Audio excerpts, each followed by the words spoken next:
এই মুহূর্তে পাওয়া আপডেট বাংলা সংবাদে আপনাদেরকে স্বাগত। শুরুতেই জানাবো সংবাদের শিরোনাম।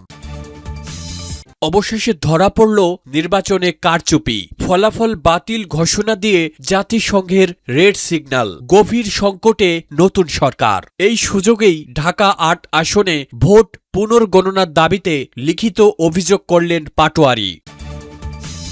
এদিকে আওয়ামী লীগ ফেরার প্রশ্নই আসে না, আওয়ামী লীগ দেশেই আছে বললেন সজীব ওয়াজেদ জয়। দর্শক, ঘনীভূত হচ্ছে কঠিন থেকে কঠিনতম সংঘর্ষ।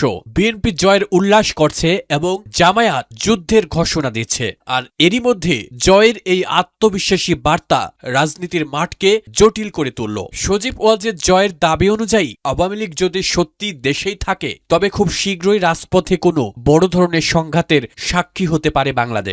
লড়াই এখন কেবল ক্ষমতার নয়, বরং অস্তিত্বের। দর্শক, এ সম্পর্কিত আপনার গুরুত্বপূর্ণ মতামতটি কমেন্টস বক্সে জানিয়ে দিবেন। এতক্ষণে সংবাদের শিরোনামগুলো শুনছিলেন, এবারে জানাবো বিস্তারিত।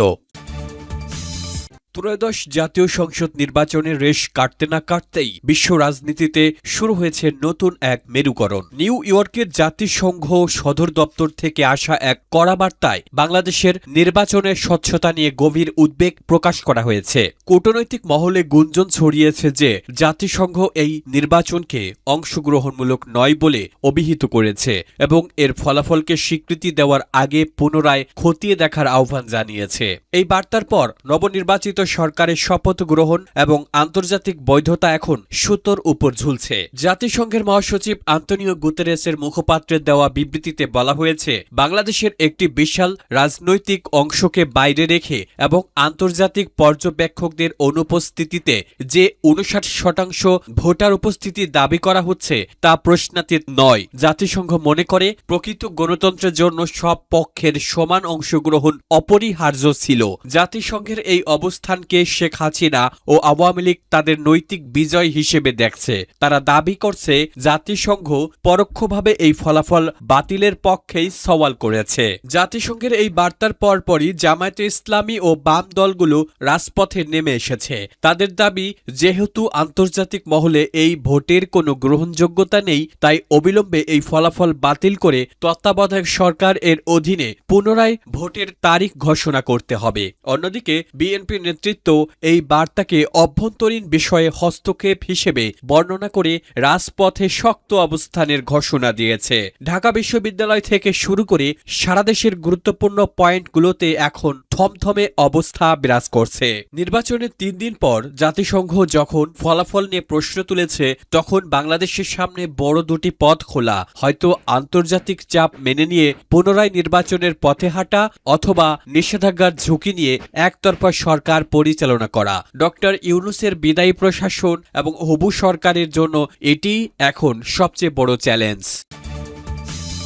ঢাকা ৮ আসনে ভোট পুনর্গণনার দাবিতে লিখিত অভিযোগ পাটোয়ারির। ঢাকা ৮ আসনের নির্বাচন ও ফলাফলে অনিয়মের অভিযোগ তুলে ভোট পুনর্গণনার দাবি জানিয়েছেন জাতীয় নাগরিক পার্টি মনোনীত প্রার্থী নাসির উদ্দিন পাটোয়ারি। শনিবার ১৪ ফেব্রুয়ারি প্রধান নির্বাচন কমিশনার বরাবর দেওয়া এক লিখিত অভিযোগে তিনি এই দাবি জানান। অভিযোগপত্রে নাসির উদ্দিন পাটোয়ারি উল্লেখ করেন, ১২ ফেব্রুয়ারি অনুষ্ঠিত নির্বাচনে বিএনপি প্রার্থী মির্জা আব্বাস উদ্দিন আহমেদ ও তার অনুসারীরা ভোট রিগিং, প্রভাব বিস্তার এবং ফলাফল আটকে রাখা সহ নানা অনিয়ম করেছেন। পাটোয়ারি অভিযোগ করেন, অনেক কেন্দ্রে বাতিলকৃত ভোটগুলো ধানের শীষের অনুকূলে গণনাভুক্ত করা হয়েছে। তিনি দাবি করেন, সংশ্লিষ্ট প্রিজাইডিং অফিসার ও রিটার্নিং অফিসার এই অনিয়মে সরাসরি জড়িয়ে পড়েছেন এবং রিটার্নিং অফিসার অবৈধভাবে মির্জা আব্বাসকে বিজয়ী ঘোষণা করেছেন। সার্বিক বিবেচনায় নাসির উদ্দিন পাটোয়ারি ঢাকা ৮ আসনের ফলাফল স্থগিত করে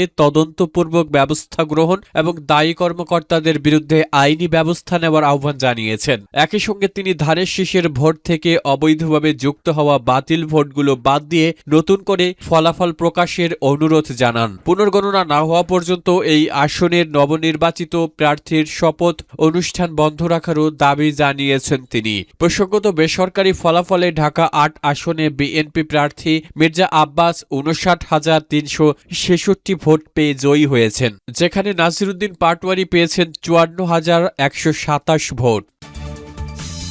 এবার ওয়াশিংটন থেকে এক শক্তিশালী বার্তা নিয়ে হাজির হলেন সজীব ওয়াজেদ জয়। সামাজিক যোগাযোগ মাধ্যমে দেওয়া এক ভিডিও বার্তায় তিনি বর্তমান নির্বাচনকে প্রহসন হিসেবে অভিহিত করেছেন। তবে তার সবচেয়ে আলোচিত মন্তব্যটি ছিল আওয়ামী লীগের রাজনীতিতে ফেরা নিয়ে। জয় স্পষ্ট ভাষায় বলেছেন, আওয়ামী লীগ ফেরার প্রশ্নই আসে না, কারণ আওয়ামী লীগ এই দেশেই আছে। তার এই বক্তব্যে ইঙ্গিত পাওয়া যাচ্ছে যে দলটি নিষিদ্ধ হলেও রাজপথ থেকে তারা হারিয়ে যায়নি। সজীব ওয়াজেদ জয়ের মতে আওয়ামী লীগ কোনো ভুইফোড় দল নয় যে তাদের বাইরে থেকে ফিরিয়ে আনতে হবে। তিনি দাবি করেন, দেশের প্রতিটি পাড়া মহল্লায় আওয়ামী লীগের কোটি কোটি সমর্থক ও কর্মী রয়েছে যারা বর্তমানে চাপের মুখে কৌশলগত নীরবতা পালন করছে। জয় বলেন, আওয়ামী লীগ এদেশের স্বাধীনতার দল, এদেশের মাটির দল। আমাদের 40% বেশি ভোট ব্যাংক রয়েছে। এই বিশাল জনগোষ্ঠীকে বাদ দিয়ে বাংলাদেশের রাজনীতি কল্পনা করা মানে নিজেকে বোকা বানানো। জয়ের এই দাবি মূলত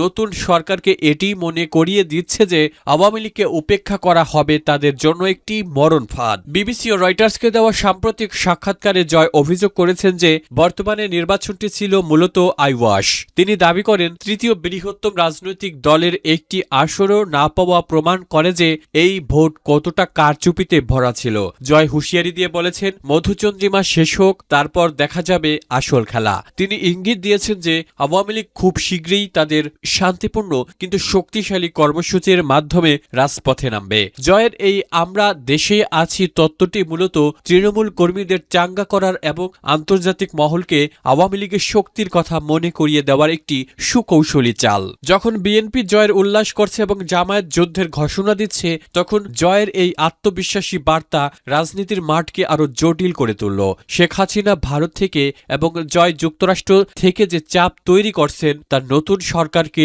বড় ধরনের কূটনৈতিক ও অভ্যন্তরীণ সংকটে ফেলতে পারে। সজীব ওয়াজেদ জয়ের দাবি অনুযায়ী আওয়ামী লীগ যদি সত্যি দেশেই থাকে তবে খুব শীঘ্রই রাজপথে কোনো বড় ধরনের সংঘাতের সাক্ষী হতে পারে বাংলাদেশ। লড়াই এখন কেবল ক্ষমতার নয়, বরং অস্তিত্বের।